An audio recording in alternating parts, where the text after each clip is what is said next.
Bonjour, je m'appelle Firla Vargas, je suis en terminale ES et je vais vous parler de la bande dessinée Platon la Gaffe, publiée en 2013 par Éditions d'Argo, réalisée par Charles Pépin et dessinée par Jules.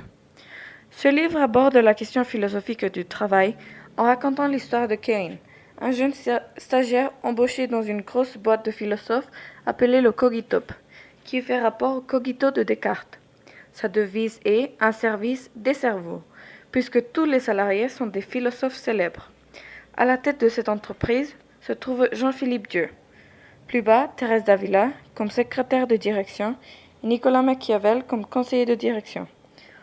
Ensuite, Frédéric Nietzsche est le directeur des ressources humaines. D'autres philosophes célèbres prennent des places importantes dans cette entreprise. Par exemple, Jean-Paul Sartre, qui est directeur de la communication, et Michel Foucault, qui est chargé de la surveillance. Comme on peut le voir, cette entreprise a toute une hiérarchie pour maintenir l'ordre et l'efficacité. Ce livre est constitué tout d'abord d'une partie de la bande dessinée et après une explication.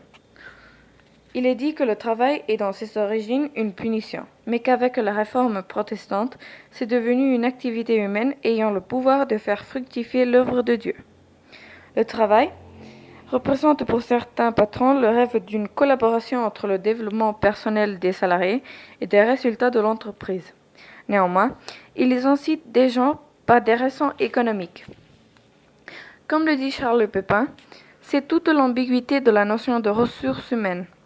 Terme scandaleux, d'une part, l'humain n'y est qu'une ressource parmi d'autres. Magnifique idée, d'autre part, que le travail soit, pour chacun, l'occasion de développer tout l'éventail de ses ressources humaines.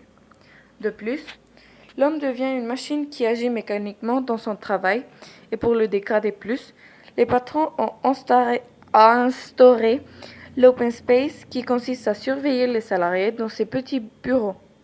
Le travail fait irruption dans la vie privée. C'est une élimination de la privacité, et non seulement avec l'espace open space s'élimine la privacité, mais aussi avec la surveillance avec des caméras. C'est pourquoi Charles Pépin expose l'idée que entrer dans la cabine des toilettes, c'est un peu comme sortir de prison. Les gens peuvent méditer, se plaindre et même faire une sieste. Le travail provoque aussi une dépendance des machines, comme la photocopieuse ou l'ordinateur. Quand une tombe en panne, c'est la fin du monde. En effet, autre point abordé par Charles Pépin est comment peut-on être patron?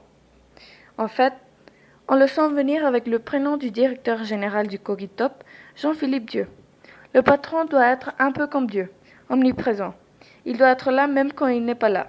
Son pouvoir est absolu du fait que presque jamais concède des réunions aux salariés, c'est-à-dire que les salariés n'ont pas une voix. Cependant, le travail est la tyrannie de l'urgence.